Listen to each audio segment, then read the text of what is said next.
Welcome to Discover Indie Film. I'm your host, Jeff Howard, and I'm honored to have Willow Hamilton and Wyatt Bunce here. Hey, you two. Hi, Jeff. Hello. And we just spent actually a little more than an hour talking about your feature film, Killer Whales, which I am an official fanboy of. I love it. It was at the Sherman Oaks Film Festival and pulled in Best Feature Film Comedy in 2021. And it also won Wyatt Best Actor in a Lead Role at Film Invasion Los Angeles in June of 2022. So it's a multiple award-winning film. I'm sure you won awards at other festivals, but if I'm not there, I'm not going to mention it. Yes. But this chat, and by the way, the film just came out, so everyone should jump on whatever VOD platform, some way, pay for it. It's an indie film. I guess I didn't stress this in the last podcast, but right, people put their heart and soul into an indie film. It hits the festival circuit, then it gets released. And I know there's like a jillion free things to watch on streaming. But why not reward the people who pour their heart and soul into something with little sight of reward at the end of that tunnel? So go on, whether it's Amazon Prime Video or Apple TV, whatever, type in Killer Whales or say the word Killer Whales into your fancy Siri remote and pay a couple bucks and watch a really, really well-made, really funny film. So that's my pitch. And the rest of this podcast is just going to be Willow and Wyatt answering the Discover Indie Film 4 questions, which are favorite films of all time, limit 3, but there's no real rule. A film that is underrated, a film that is overrated, and a lesser-known film that people should seek out. And this is really just an excuse to have a fun conversation about cinema. So I did not check with you two earlier. Who wants to go first? Willow, you'll just do okay? like question one, just favorites. I can go first. I got some answers. Okay, so first off is like top movies. So I think this is the most difficult question of all of them. How do you really pick favorite movies ever? But I will say ones that really stuck with me, I think Festen, The Celebration. Yes. Wyatt, I know, loves this one too. Yeah. This is a movie by Thomas Vinterberg. I think it might have even been his first. I'm not totally sure about that. About a very wealthy Dutch family that gathers at a mansion for their annual celebration together. And it's all very surface appearances, and obviously a lot of tensions run beneath. And a dark secret is revealed at dinner. And I think for me, that film, this was a movie showed to me by my brother. That film is such a good example of filmmakers just not caring about a super high production or the movie being slick or anything. They're just interested in creating amazing drama and great performances and running around with a low-res digital camera and capturing a really compelling story. So I think Festen was a big one. I'm a big anime fan. I love so many animes, but I think if I have to pick one for a movie, it would be Ghost in the Shell. The original 1995. Ghost in the Shell, I mean, talk about creating an atmosphere. That movie, just right from the first frame, the first hit on this huge drum in the soundtrack just makes you feel like you're in this totally... Who's the director? Sorry to interrupt. It was Oshii Mamoru. Okay. He's just able to conjure up this totally alien dystopic future that is still kind of unlike anything else that's been put on camera. And of course, it's directly influences The Matrix. and everything else that spawned off from that. Everything. It's completely unique, and yet launched a million ships. Yeah, so many, and it's still unrivaled in its blend of cyberpunk and philosophy and atmosphere and all that stuff. So, Ghost in the Shell is wicked. The last one I would put on that, I don't know. I think Alien. The very first one, Ridley. Yeah, the original Ridley Scott one. It's just kind of a perfect movie, like excellent, simple B-movie scripts with very simple performances that do the job. Incredible monster design and filming of a monster. Like, there's only really one scene where you actually see the man in the rubber suit, and it's a good thing that you only see it like for a second. But yeah, I mean, it's just such beautiful suspense and mystery too. Like, it really makes you feel the mystery of space and alien civilizations in a way that none of the sequels did. So. No, and as it doesn't take a genius to make the observation that as a director, you chose 3 auteur films, basically, where I think the director really did, just make sure that every possible detail that could be cared for was. I mean, Alien is just a technically remarkably beautiful work. But I want to mention The Celebration, by the way. Yeah, you're calling it by its original or its Danish title, but I find not enough people have seen it. I think right, because it's in from the Dogma School or whatever. Or is that? Dogma 95. But I think everyone makes a big deal about the Lars von Trier movies, and they're great. But I think Celebration was it's the one that made my brain explode. Yeah, totally. Yeah, I think it's like it's very unpretentious movie.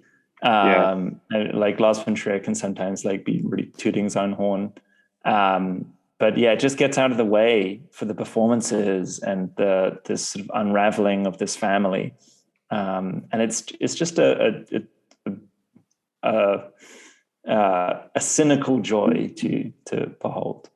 Yeah, and it does represent a pinnacle of what indie film can be, because obviously it's from that school of thought where you're just going to grab a camera, not even have a tripod, not have a Steadicam, you're just going to shoot and let the performances carry the story.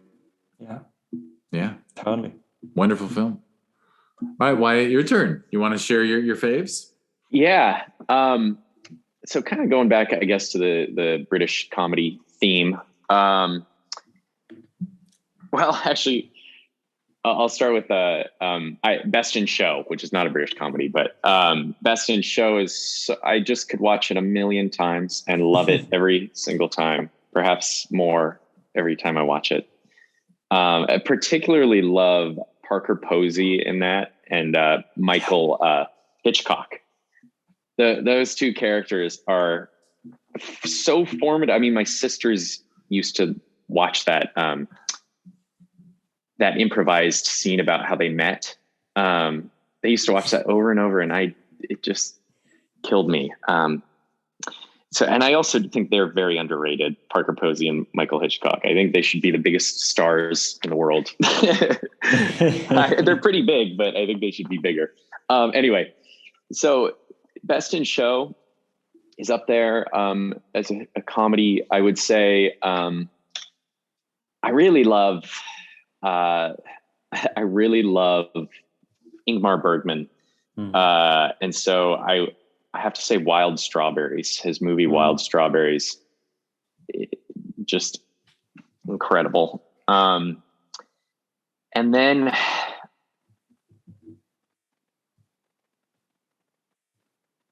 I'm going to have to use a movie twice because it's going to come back for my other answers, but this British comedy called With Nail and I. Are you familiar with With Nail and I? I will proudly say that I saw it in theaters when it was first released. No and way. Owned it on Wow. VHS. Wow. Yeah. Withnail and I, oh my, I mean, Richard E. Grant's character, just Withnail. I mean, I take a lot of inspiration from that character constantly. So yeah, Best in Show, Wild Strawberries, Withnail and I would be my top three. Yeah, wonderful top three. Yeah, obviously I could spiel on about Withnail and I forever. Although I have wondered how it's, sometimes you're afraid to see something that you loved with a passion 20 years ago, but I bet now you're giving me faith it'll hold up for me. Oh, It holds up. At the very least, Richard Grant's performance is just it's amazing. It is. I will never forget him saying as he drove completely drunk, and when I wakes up, because of course we never hear his name, and he goes, "I'm making time." All right. Well, you just broke up there, Jeff. I couldn't hear that. Sorry. Oh, did I break up? I sadly couldn't hear what you said because you broke up. But fair enough. I'll repeat it to the deficit of those listening. Hopefully my internet isn't totally screwing up. I just made a reference to when Richard E. Grant when Withnail was driving and I wakes up and says, "What are you driving? You can't drive." And he says, "I'm making time." Yeah. I will remember that for the rest of my life. And of course I saw it with my two best friends of all time, drag them to see this film. But anyway, I'll stop talking about my experience with Withnail and I. And since Willow went first on favorites, Wyatt, you want to go first on a film that's underrated? Yes. My answer was Withnail and I for that I had loaded up, and I couldn't keep it out of my top three. I just don't think enough people have seen that movie. It doesn't make sense to me. I think it should be another one that should be bigger. But just real quick, see if I can think of another since I just said that. But well, I'm going to throw a trivia question at you. Did you see Bruce Robinson's follow-up to that, How to Get Ahead in Advertising with Richard E. Grant? No. Yes. That's a weird movie. That's a weird movie. Wow. Okay, well, I'm going to say a movie that I don't think enough people have seen, which is called The Ruling Class, another British comedy with Peter O'Toole, where he thinks he's Jesus. And I just love that. Taking inspiration from that one too. For sure. I have a feeling my life would be better if I just took a month off of all forms of work and watched everything Peter O'Toole and or Dudley Moore did when they were still in England, because oh God, yeah. In high school, I saw Hounds of the Baskervilles that they did. Yes. And I don't think I've ever laughed to tears as much as during that film. That was so good. Madness. Okay, Willow, what's your underrated film? Underrated. I think Barbarian Sound Studio by Peter Strickland. Have you seen that one, Jeff? Oof. This is a nicely directed movie. It's nice.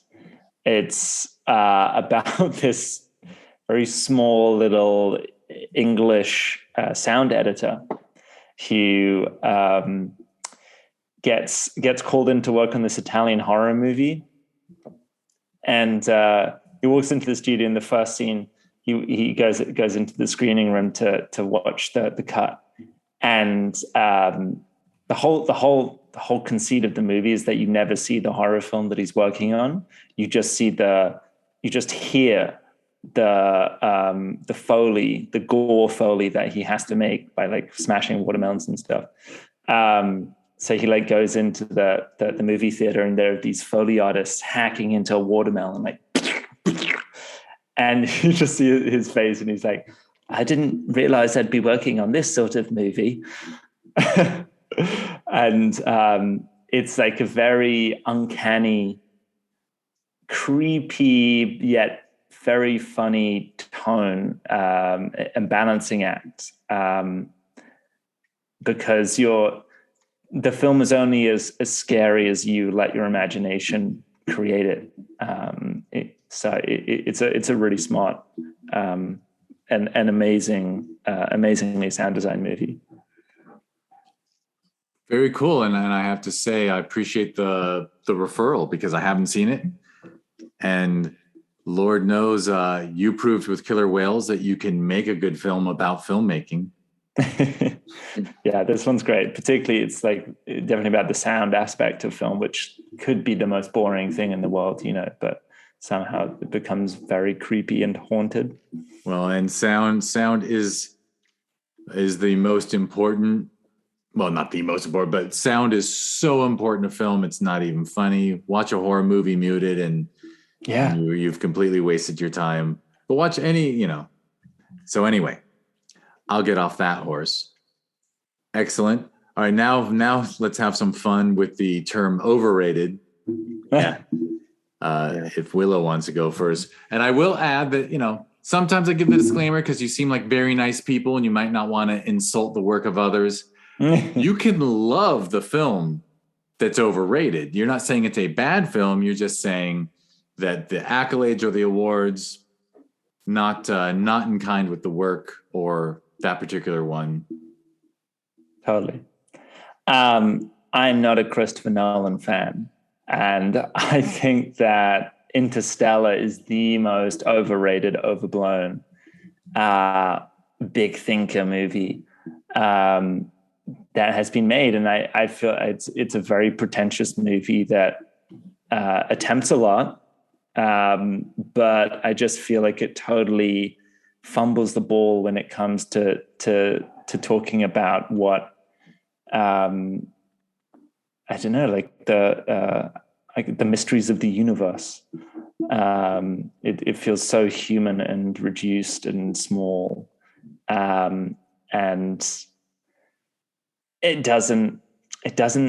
None of Nolan's films do it for me emotionally, and I always feel like they're like grabbing me around the lapels, being like, "This is emotional."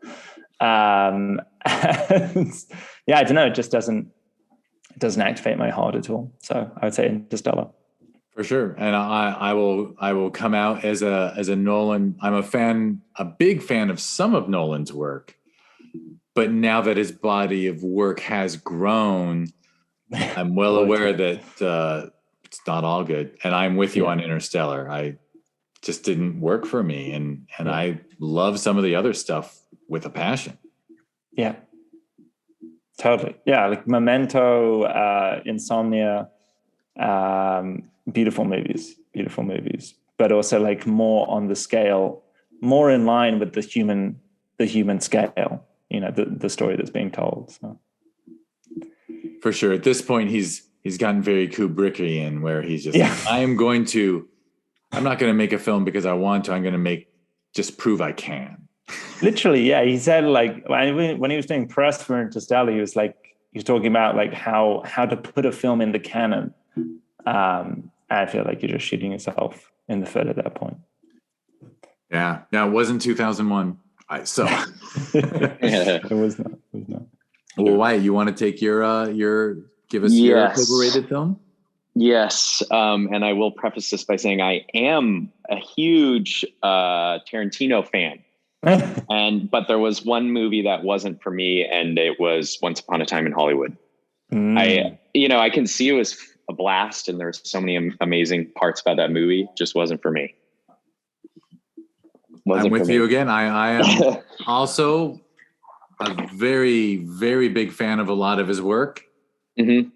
And that one for me, and I can like Leonardo DiCaprio. I like him. But in that film, when Brad Pitt's not on screen, I just don't care. Yeah. But whenever Brad's on screen, I'm totally into it. If someone wants to jump into Premiere or Final Cut Pro and just like give me just a Brad Pitt edit of Once Upon a Time in Hollywood, I would just love that film about that stunt man who fixes TV antennas to make his rent. Yeah. So yeah, absolutely. Yeah, that would be amazing. Fun. Okay, well, last question is a lesser known film that people should seek out. And Willow's, you both already named films I hadn't seen, so feel free. Who wants to go first on this last one? I can't remember whose turn it is. Willow's turn, I believe. Oh no, it's my turn. I think it's your turn to start. Yeah. Do you have one ready, Willow? I have one. I've got one. Okay, go for it. I think News from Home is a beautiful movie by Chantal Akerman. It's a documentary. It's a very I don't know what the word. It's like a mix between documentary and art film. And it's Chantal Akerman living in New York and writing letters back home to her family, juxtaposed with these really stunningly framed images of New York in the 1970s, where everyone seems like they've been styled for the movie, but I believe that everyone was just, better styled back then, maybe. Gorgeous colors, really compelling time capsule as well of that New York. And it's just, it's captivating. It's a beautiful example of how quiet, meditative observation can be the most compelling thing in the world. Excellent. Yeah. And you're probably right about style, although it's hard to say now because we've spent the last 2.5 years with a plague that apparently made pajamas acceptable 24/7 and in public. So yeah, just the weight of the clothes is even like the way they form on the body. It's just high quality. You're making me want to mention your wonderful and lovely review of the Sherman Oaks Film Festival on Film Freeway, where you mentioned that in Sherman Oaks, people wear a lot of beige. The beige. That's what I observed. Fair enough. It's a suburb. All right, Wyatt, did we buy enough time? Yes. Thank you. I appreciate it. So I think I have to say, I have to say Being There. And I know among certain groups, this is not, it's a more well-known film, but I think among other groups, it's not quite as well known. But I really love Being There. It's with Peter Sellers, and it's a comedy about a guy who, I just love the concept. He's a gardener, and he just talks about gardening, but everyone, and he doesn't say much, and everyone takes what he's saying to be like really profound metaphors. And that just gets carried away to the point where he becomes the advisor for the president of the United States. Wow. And Peter Sellers is just brilliant. I think there's his performance is so minimalist because he's not saying much at all. Yet we know he can do a lot without saying much. Anyway, Being There is one of my all-time favorites. Being There is an incredible film. And wonderful. As you expressed, you grew up on Peter Sellers. We learned in the last podcast. Yeah. And just a remarkable, it's wonderful. And that one I think was pretty close to his death. I think he wasn't with us much longer after that. And how amazing that he did this amazing for someone who was one of the most absurdly hilarious people of all time, to have such a subtle, mature film be his crowning achievement. It was special. Yeah, I agree. And it's a Hal Ashby film.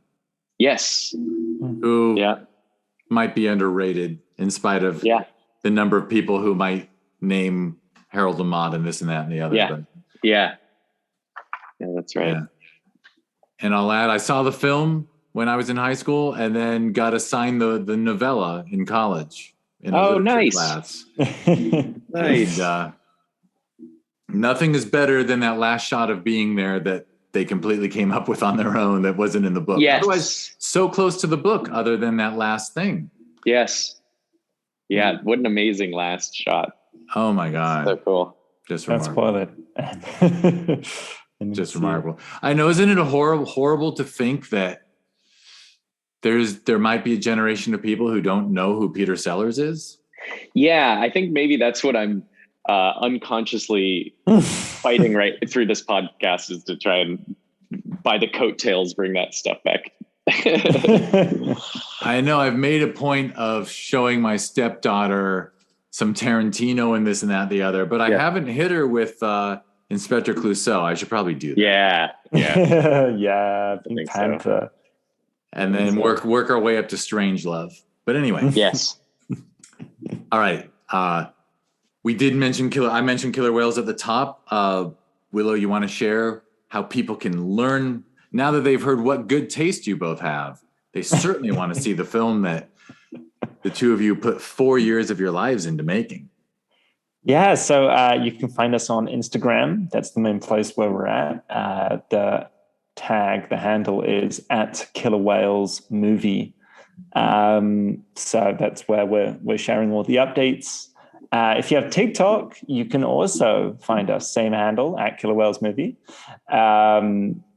And yeah, there's the two places, keeping it simple. Fantastic. All right. And people should watch it. They should go to the Instagram and the TikTok and be entertained and then get drawn into watching the film. You should pay to see the film and you should review it. I don't think I said that at the top of this podcast. I said it at the end of the last one, so I'm going to say it again. Give the film wonderful reviews. It deserves it. Believe me. The worst thing, well, not the worst thing. There's so many terrible things about the internet, but the fact that 10,000 people might watch your film over a certain period of time, and the 9,000 who really enjoy it will just go on to the next thing, and the 5 jerks who the film wasn't made for at all will run onto IMDb or run on somewhere else and write a mean review. And the human psyche, the fact that we're more eager to bitch than praise makes me sad. Yeah, me too. Yeah. All right. So please, people, review Killer Whales and find it at Killer Whales Movie everywhere you go. All right. So as long as I'm talking about reviews, now I'll grade Grub for myself and say, you're listening to this podcast, the Discover Indie Film Podcast. Like and subscribe, write a nice review, say, hey, this, I'll tell you what to say. Say, great podcast. There, two word review. That's all you need. But anyway, so if you want to learn more about this podcast or the TV series that was born out of it, go to discoverindiefilm.com. On social media, it's @DIFwins. I can't even remember anymore, but I probably mentioned the Sherman Oaks Film Festival and Film Invasion Los Angeles when I talked about the awards that Killer Whales won at both those festivals. So if you want to learn about these wonderful little festivals in a cute neighborhood in the heart of LA, go to ShermanOaksFF.com and @ShermanOaksFF for the Sherman Oaks Film Festival. And for Film Invasion Los Angeles, just go to FilmInvasionLA.com or it's @FilmInvasionLA on social media.